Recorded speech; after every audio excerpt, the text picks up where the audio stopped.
राधे राधे दोस्तों, आज हम फिर से हाजिर हैं अपनी एक नई वीडियो लेकर, जिसमें हम आपको बताएंगे गुरु प्रदोष व्रत के बारे में। तो आइए शुरू करते हैं। हर माह में 2 प्रदोष व्रत होते हैं, एक कृष्ण पक्ष और दूसरा शुक्ल पक्ष में। मार्गशीर्ष या अगहन माह की शुक्ल पक्ष की त्रयोदशी तिथि को प्रदोष व्रत रखा जाएगा। प्रदोष व्रत भगवान शिव को समर्पित होता है। इस बार 16 दिसंबर गुरुवार के दिन प्रदोष व्रत किया जाएगा। प्रदोष व्रत में गुरुवार होने के कारण इसे गुरु प्रदोष व्रत कहा जाता है। इस दिन भगवान शिव के साथ माता पार्वती और भगवान विष्णु का आशीर्वाद भी प्राप्त किया जा सकता है। हर दिन के हिसाब से इस व्रत का महत्व भी अलग अलग होता है। त्रयोदशी तिथि या प्रदोष व्रत के दिन भगवान शिव और माता पार्वती की पूजा करने का विधान है। इसी दिन को अनंग त्रयोदशी व्रत भी कहा जाता है। मार्गशीर्ष शुक्ल त्रयोदशी के दिन गुरु प्रदोष व्रत पड़ रहा है। इस दिन बृहस्पति देव तथा शिव जी की पूजा का विशेष महत्व है। प्रदोष व्रत में पूजन सायंकाल के समय प्रदोष मुहूर्त में ही करने का विधान है। गुरु प्रदोष व्रत के मंत्र कुछ इस प्रकार से हैं। ओम पार्वती पते नमः। ओम नमो नीलकंठाय।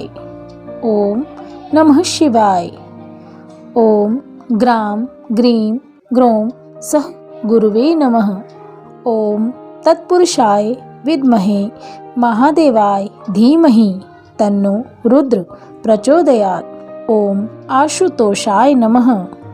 इस व्रत की पूजा सामग्री कुछ इस प्रकार से है।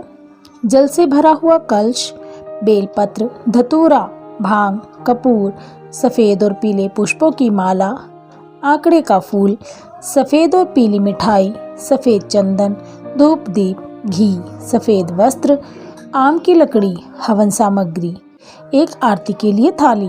प्रदोष व्रत के दिन व्रताधारी को प्रातःकाल नित्य कर्मों से निवृत्त होकर स्नान आदि करके बृहस्पति देव तथा शिव पार्वती की पूजा करनी चाहिए। पूरे दिन निराहार रहकर शिव के प्रिय मंत्र ओम नमः शिवाय का मन ही मन जाप करना चाहिए। तत्पश्चात सूर्यास्त के पश्चात पुनः स्नान करके भगवान शिव का षोडशोपचार से पूजन करना चाहिए। नैवेद्य में जौ का सत्तू, घी एवं शक्कर का भोग लगाएं। तत्पश्चात 8 दिशाओं में 8 दीपक रखकर प्रत्येक की स्थापना कर उन्हें 8 बार नमस्कार करें। उसके बाद नंदीश्वर को जल और दूर्वा चढ़ाकर स्पर्श करें। शिव पार्वती एवं नंदकेश्वर की प्रार्थना करें। तो भगवान शिव का ध्यान करते हुए आइए सुनते हैं गुरु प्रदोष व्रत की कथा। इस व्रत की कथा के अनुसार एक बार इंद्र और वृत्तासुर की सेना में घनघोर युद्ध हुआ। देवताओं ने दैत्य सेना को पराजित कर नष्ट भ्रष्ट कर डाला। यह देख वृत्तासुर अत्यंत क्रोधित हो स्वयं युद्ध को उद्यत हुआ। आसुरी माया से उसने विकराल रूप धारण कर लिया। सभी देवता भयभीत हो गुरुदेव बृहस्पति की शरण में पहुँचे। बृहस्पति महाराज बोले, पहले मैं तुम्हें वृत्तासुर का वास्तविक परिचय दे दूं।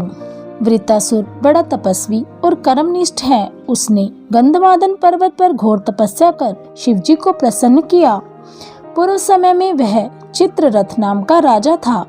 एक बार वह अपने विमान से कैलाश पर्वत चला गया।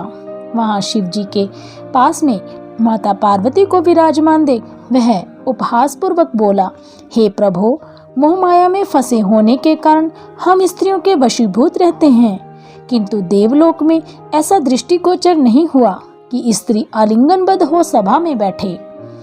चित्ररथ के यह वचन सुन सर्वव्यापी शिवशंकर हंसकर बोले, हे राजन, मेरा व्यवहारिक दृष्टिकोण कुछ अलग है। मैंने मृत्युदाता कालकूट महाविष का पान किया है, फिर भी तुम साधारण जन की भांति मेरा उपहास उड़ाते हो। माता पार्वती क्रोधित हो चित्ररथ को संबोधित करती हुई बोली, अरे दुष्ट, तूने सर्वव्यापी महेश्वर के साथ ही मेरा भी उपहास उड़ाया है। अतः मैं तुझे वह शिक्षा दूंगी कि फिर तू ऐसे संतों के उपहास का दुस्साहस नहीं करेगा। अब तू दैत्य स्वरूप धारण कर विमान से नीचे गिर, मैं तुझे शाप देती हूँ।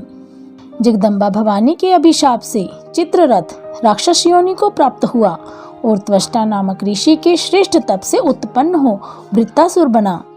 गुरुदेव बृहस्पति आगे बोले, वृत्तासुर बाल्यकाल से ही शिव भक्त रहा है, अतः हे इंद्र, तुम बृहस्पति प्रदोष व्रत कर शंकर भगवान को प्रसन्न करो। देवराज ने गुरुदेव की आज्ञा का पालन कर बृहस्पति प्रदोष व्रत किया।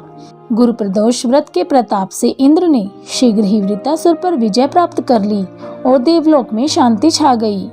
अतः प्रदोष व्रत के दिन हर शिव भक्त को यह कथा अवश्य ही सुननी चाहिए। गुरु प्रदोष व्रत करने से ऐश्वर्य और विजय का शुभ वरदान प्राप्त होता है। प्रदोष व्रत को मंगलकारी एवं शिव की कृपा दिलाने वाला माना गया है।